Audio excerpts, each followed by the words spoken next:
কিছু পরিবারে যারা আমরা গ্রামে আছিলাম বা গ্রামে থাকি বসবাস করি, আমরা জানি বিশেষ করে মহিলা যারা আছে তারা এত অভিনয় জানে, কেমনে যে এত অভিনয় জানে আমি নিজেও জানি না। আমরা একটা ভিডিও বানাতে অনেকবার ট্রাই করা লাগে, কিন্তু তাদের ট্রাই করা লাগে না।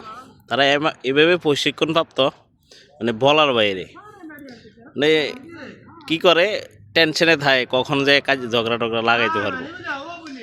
তারা চিন্তা করে কার ঘরে যে কাজে লাগান যায়।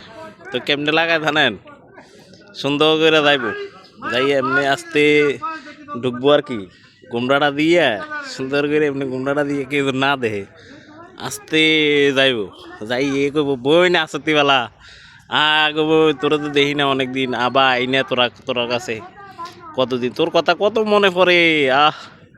তো কি কয় কয় তুই যে এত সংসারের মধ্যে এত কষ্ট করতে আস, আয় রে কষ্ট রে, আয় হায় গো বোন, তোর চিনতে আমি হারাই না। তা আচ্ছা যাক, যাই গেই বোন, মানে খোসাটা দিয়া সুন্দর করে যাই গেব, যাইয়া আরেক ঘর যাইব, এমনি এমনি গুমডাটা দিব, কজন কেউ না দেখে যাইয়া।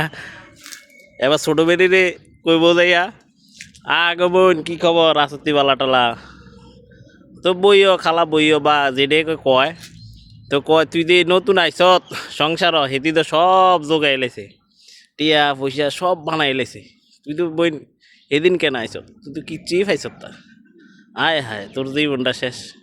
হেতি দুনিয়ার টিয়া ক্যাশ করছে, 6-7 লাখ টাকা ক্যাশ করছে, মানুষের কাছে টিয়া লাগাই রাখছে, তোর কিচ্ছু এলো না, থাক বোন যাক গাই। তা আবার কিতা করে ঘুমটাটা দিয়া সুন্দর করে যাইতে যাইতে কয় দিয়েছি আজ যে কাজে লাগাইয়া, আচ্ছা প্যাঁচ লাগাইয়া দিছি। তো এইসব মহিলার থেকে দূরে থাকবা, যারা নতুন বউ আছো তারা দূরে থাকবা, যারা গ্রাম অঞ্চলে আছে আমার কথাগুলা বুঝবে, যারা মহিলা আছে তারা বুঝবে। তো সতর্ক থাকো তোমরা। তো এটা বানানোর উদ্দেশ্য হচ্ছে তোমরা সতর্ক করা। তারা এত অভিনয় কেমনে জানে আমি জানি না, আমরা অভিনয় করতে কত কষ্ট হয়, ঠিক আছে।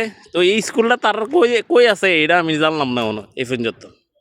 তবে সবাই ভালো থাকবে, ওকে, আল্লাহ হাফেজ।